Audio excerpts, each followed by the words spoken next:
let's assume that the worst happens and a vendor does go under. What do you recommend that a business owner should have in place to make sure that they're protected against that? First, you have to have a solid continuity plan that actually has been practiced, that actually has been leveraged. You need to be certain that with your agent or your broker, you're having conversations about your full operations. You need to understand the amount of time it takes you to generate that product or that service. All of those are components to answering that question. Continuity plans, is this something that is an internal document or is it more of a collaboration? The continuity plan, in my mind's eye, for the average business owner really begins with he or she understanding and documenting their strategy. Okay. He or she understanding and documenting their workflow process. The next step is to understand the bottlenecks where vendors would be utilized. Continuity plan basically says if something goes wrong, do I have backup resources sufficient to get me up to speed straightway without losing a customer? That's great.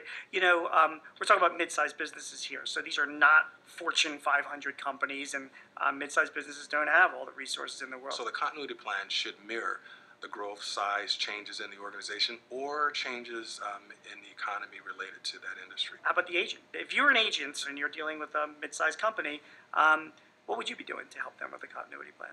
The average business owner may, again, understand in general terms continuity planning, but it's the agent that really brings it home. It's the agent that helps the customer understand the gaps between their day in and day out business operations versus what happened when we have a loss. That's great. How often do you think an agent should be communicating with a typical mid-sized customer?